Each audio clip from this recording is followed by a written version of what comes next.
Hello friend, स्वागत है आपका हमारे यूट्यूब चैनल फास्ट इंडिया में। तो आज हम बात करेंगे आज के करंट अफेयर के विषय में, जिसमें हम बात करेंगे महत्वपूर्ण दिन के विषय में। स्टॉकहोम जल सप्ताह। स्टॉकहोम जल सप्ताह जो 23 अगस्त से 27 अगस्त 2021 के बीच मनाया जा रहा है का विषय क्या है? विषय है बिल्डिंग रेजिलियंस फास्टर। ठीक है friend, building resilience faster. Stockholm जल सप्ताह जो 23 अगस्त से 27 अगस्त तक मनाया जा रहा है का विषय है बिल्डिंग रेजिलियंस फास्टर। ठीक है फ्रेंड, नेक्स्ट हम बात करेंगे अर्थव्यवस्था के विषय में। भारतीय रिजर्व बैंक आरबीआई से सैद्धांतिक अनुमोदन प्राप्त करने के बाद किसने एक लघु वित्त बैंक एसएफबी की स्थापना करने की प्रक्रिया शुरू कर दी है, जो इस संबंध में आवश्यक बुनियादी ढांचा तैयार करने की दिशा में एक कदम उठाते हुए अंततः घोटाले से प्रभावित पंजाब एवं महाराष्ट्र सहकारी बैंक पीएमसी का कामकाज अपने हाथ में ले लेगा। तो वह कौन सा है? तो सेंटम फाइनेंशियल सर्विस लिमिटेड। ठीक है friend, centum financial service limited.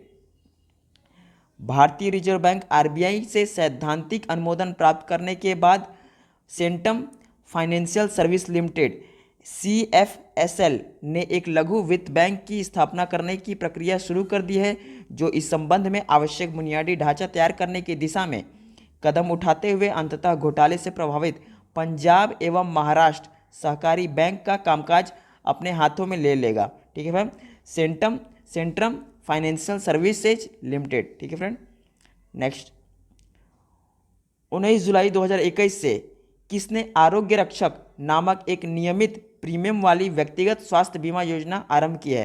तो वह है भारतीय जीवन बीमा निगम। ठीक है फ्रेंड, भारतीय जीवन बीमा निगम LIC के द्वारा। ठीक है फ्रेंड, 19 जुलाई 2021 से भारतीय जीवन बीमा निगम LIC ने आरोग्य रक्षक नामक एक नियमित प्रीमियम वाली व्यक्तिगत स्वास्थ्य बीमा योजना आरंभ की है। ठीक है फ्रेंड, नेक्स्ट हम बात करेंगे अंतर्राष्ट्रीय के विषय में। Economist intelligence unit. ठीक है फ्रेंड, इकोनॉमिस्ट इंटेलिजेंस यूनिट जिसका संक्षिप्त रूप है EIU द्वारा प्रकाशित नवीनतम सुरक्षित शहर सूचकांक 2021 के अनुसार विश्व के सबसे सुरक्षित शहर कौन सा है? तो विश्व का सबसे सुरक्षित शहर कोपेनहेगन जो डेनमार्क में है। ठीक है फ्रेंड, कोपेनहेगन सबसे सुरक्षित शहर है। इकोनॉमिस्ट इंटेलिजेंस यूनिट EIU द्वारा प्रकाशित नवीनतम सुरक्षित शहर सूचकांक 2021 के अनुसार विश्व का सबसे सुरक्षित शहर कोपेनहेगन डेनमार्क है। ठीक है फ्रेंड, नेक्स्ट नवीनतम इकोनॉमिक इंटेलिजेंस यूनिट EIU सुरक्षित शहर सूचकांक 2021 के अनुसार विश्व के शीर्ष 10 सुरक्षित शहर कौन कौन से हैं?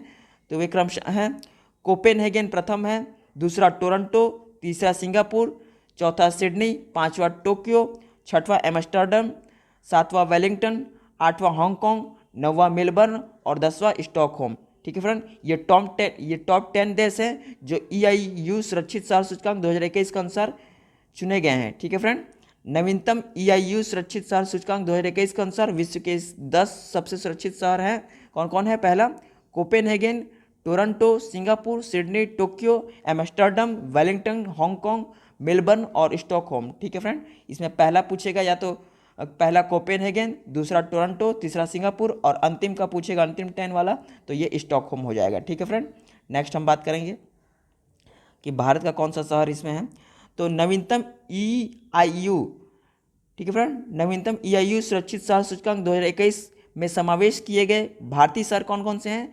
तो जिसमें भारतीय शहर नई दिल्ली को 48वां स्थान मिला है तथा मुंबई को 50वां स्थान। ठीक है फ्रेंड, नवीनतम EIU सुरक्षित शहर सूचकांक 2021 में समावेश किए गए भारतीय शहर में नई दिल्ली को 48वां स्थान मिला है तथा मुंबई को 50वां स्थान। ठीक है फ्रेंड, नेक्स्ट हम बात करेंगे कुशमैन एंड वैकफील्ड। ठीक है फ्रेंड, कुशमैन एंड वैकफील्ड संस्थान द्वारा प्रकाशित 2021 ग्लोबल मैन्युफैक्चरिंग रिस्क इंडेक्स। ठीक है friend, global manufacturing risk index के अनुसार किस देश ने चीन के बाद विश्व स्तर पर सबसे अधिक मांग वाले विनिर्माण गंतव्य के रूप में द्वितीय स्थान प्राप्त किया है? ठीक है फ्रेंड, तो वो है भारत। कुशमैन एंड वैकफील्ड संस्थान द्वारा प्रकाशित 2021 ग्लोबल मैन्युफैक्चरिंग रिस्क इंडेक्स के अनुसार भारत देश ने चीन के बाद विश्व स्तर पर सबसे अधिक मांग वाले विनिर्माण गंतव्य के रूप में द्वितीय स्थान प्राप्त किया है। ठीक है फ्रेंड। नेक्स्ट हम देखेंगे राष्ट्रीय के विषय में। 23 अगस्त 2021 को नीति आयोग और किसने संयुक्त रूप से NDC transport initiative for Asia, ठीक है फ्रेंड, 23 अगस्त 2021 को नीति आयोग और किसने संयुक्त रूप से NDC transport initiative for Asia NDC TIA परियोजना के भाग के रूप में भारत में फोरम फॉर डिकार्बोनाइजिंग ट्रांसपोर्ट, ठीक है friend, forum for decarbonising transport carbon न्यूनीकरण परिवहन मंच का आरंभ किया है। तो वह है world resource institute WRI India के द्वारा। ठीक है फ्रेंड। 23 अगस्त 2021 को नीति आयोग और वर्ल्ड रिसोर्स इंस्टीट्यूट इंडिया ने संयुक्त रूप से NDC transport initiative for Asia NDC TIA परियोजना के भाग के रूप में भारत में forum for decarbonising transport carbon न्यूनीकरण परिवहन मंच का आरंभ किया है। ठीक है फ्रेंड। नेक्स्ट, नीति आयोग और पूर्वोत्तर क्षेत्र विकास मंत्रालय ने किन 8 राज्यों के 120 जिलों के लिए पूर्वोत्तर क्षेत्र NER जिला SDG सूचकांक रिपोर्ट और डैशबोर्ड 2021-22 का पहला संस्करण तैयार किया है। इसमें कौन कौन से राज्य हैं? तो वह है अरुणाचल प्रदेश, असम, मणिपुर, मेघालय, मिजोरम, नागालैंड, सिक्किम और त्रिपुरा। ठीक है फ्रेंड। ये 8 राज्य को पूर्वोत्तर क्षेत्र विकास SDG सूचकांक का रिपोर्ट पेश किया गया है। ठीक है फ्रेंड। नीति आयोग और पूर्वोत्तर क्षेत्र विकास मंत्रालय ने किस किस राज्य को? तो अरुणाचल प्रदेश, असम, मणिपुर, मेघालय, मिजोरम, नागालैंड, सिक्किम और त्रिपुरा, इन 8 राज्यों के 120 जिलों में पूर्वोत्तर क्षेत्र NER जिला SDG सूचकांक रिपोर्ट और डैशबोर्ड 2021-22 का पहला संस्करण तैयार किया है। नेक्स्ट हम बात करेंगे व्यक्ति विशेष के विषय में। रहस्यमयी बगीचा, ठीक है फ्रेंड, इस शीर्षक के पुस्तक के लेखक कौन है? रहस्यमयी बगीचा इस शीर्षक के पुस्तक के लेखक श्रुति राव हैं। ठीक है फ्रेंड, श्रुति राव। रहस्यमयी बगीचा इस शीर्षक के पुस्तक के लेखक श्रुति राव है। ठीक है फ्रेंड। नेक्स्ट, 2020 साहित्य अकादमी पुरस्कार के विजेता कौन है? 2020 के साहित्य अकादमी पुरस्कार के विजेता हैं यशोधरा मिश्रा, जो उड़िया के लिए इन्हें मिला था, तथा ओमचेरी NN पिल्लई, जिन्हें मलयालम के लिए मिला है। ठीक है फ्रेंड। 2020 साहित्य अकादमी पुरस्कार के विजेता कौन कौन है? तो वह यशोधरा मिश्रा, जो उड़िया के लिए मिला है इनको, और ओमचेरी NN पिल्लई, जिन्हें मलयालम के लिए मिला है। ठीक है फ्रेंड। नेक्स्ट हम बात करेंगे, भारत सरकार के केंद्रीय सहकारी मंत्रालय ने प्रथम संयुक्त सचिव कौन नियुक्त हुए हैं? भारत सरकार के केंद्रीय सहकारी मंत्रालय में प्रथम संयुक्त सचिव तो ये अभय कुमार सिंह नियुक्त हुए हैं। ठीक है फ्रेंड। भारत सरकार के केंद्रीय सहकारी मंत्रालय में प्रथम संयुक्त सचिव अभय कुमार सिंह नियुक्त हुए हैं। ठीक है फ्रेंड। नेक्स्ट हम बात करेंगे Indian electrical and electronics manufacturers association. ठीक है friend. Indian electrical and electronics manufacture association IEEMA के नए महानिदेशक जो सुनील मिश्रा का स्थान लेंगे वे कौन बन गए हैं? चारू माथुर। ठीक है friend. Indian electronic and electronics manufacturers association IEEMA के नए महानिदेशक जो सुनील मिश्रा का स्थान लेंगे वे चारू माथुर बन गए हैं। ठीक है फ्रेंड। नेक्स्ट हम बात करेंगे राज्य विशेष के विषय में। तेलंगाना सरकार ने राज्य पिछड़ा वर्ग आयोग का गठन करने के आदेश जारी किया है और किसको इसका अध्यक्ष के रूप में नियुक्त किया है? तो वह है वकुलाभरणम कृष्ण मोहन। ठीक है फ्रेंड। वकुलाभरणम कृष्ण मोहन को तेलंगाना सरकार ने राज्य पिछड़ा वर्ग आयोग का गठन करने का आदेश जारी किया है और वकुलाभरणम कृष्ण मोहन को इसका अध्यक्ष के रूप में नियुक्त किया है। ठीक है फ्रेंड। नेक्स्ट हम बात करेंगे राष्ट्रीय शिक्षा नीति 2020 NEP 2020 को आधिकारिक रूप से लागू करने वाला देश का पहला राज्य कौन बन गया है? तो वह है कर्नाटक। ठीक है फ्रेंड। राष्ट्रीय शिक्षा नीति NEP 2020 को आधिकारिक रूप से लागू करने वाला देश का पहला राज्य कर्नाटक बन गया है। ठीक है फ्रेंड। नेक्स्ट हम बात करेंगे किस राज्य के वन और पर्यावरण मंत्री हरक सिंह रावत ने नेचर विद्या पोर्टल का आरंभ किया है? तो वह है उत्तराखंड। ठीक है फ्रेंड। उत्तराखंड राज्य के वन और पर्यावरण मंत्री हरक सिंह रावत ने नेचर विद्या पोर्टल का आरंभ किया है। ठीक है फ्रेंड। नेक्स्ट हम बात करेंगे ज्ञान विज्ञान के विषय में।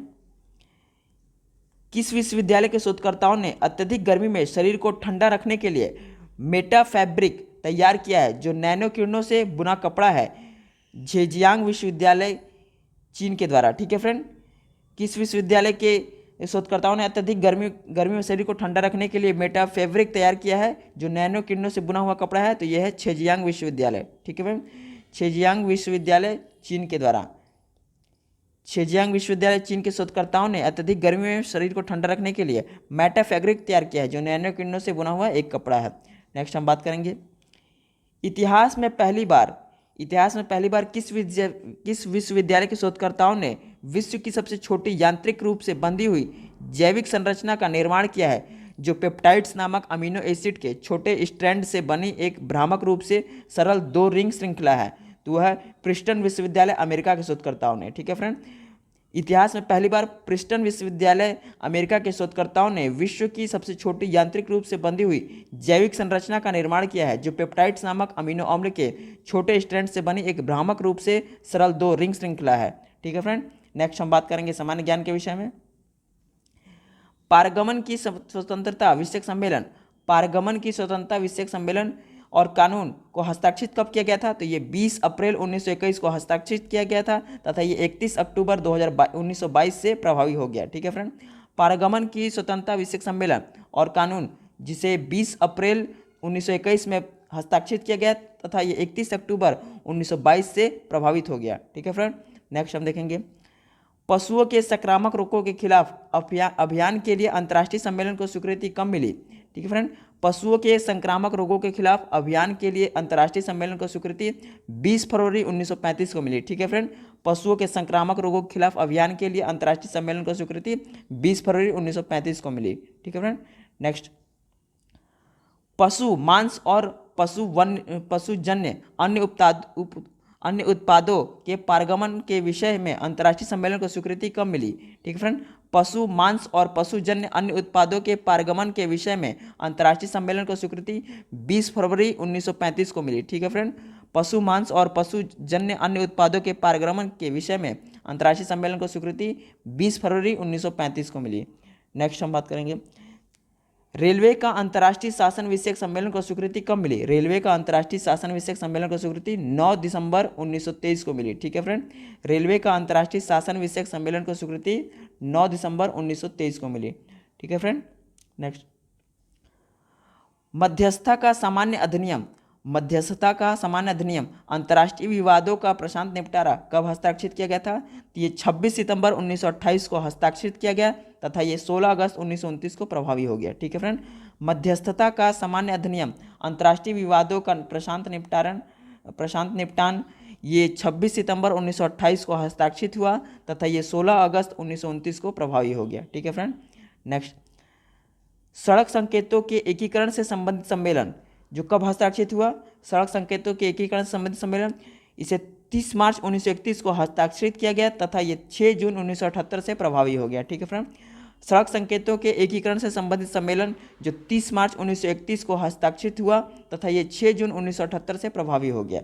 नेक्स्ट हम बात करेंगे सड़क चिन्ह और संकेत विषयक वियना सम्मेलन। ठीक है फ्रेंड, सड़क चिन्ह और संकेत विषयक वियना सम्मेलन जिसे कब हस्ताक्षरित किया गया था? इसे 8 नवंबर 1968 को हस्ताक्षरित किया गया तथा ये 6 जून 1978 से प्रभावी हो गया। ठीक है फ्रेंड, सड़क चिन्ह और संकेत विषयक वियना सम्मेलन जिसे 8 नवंबर 1968 को हस्ताक्षरित किया गया तथा ये 6 जून 1978 से प्रभावी हो गया।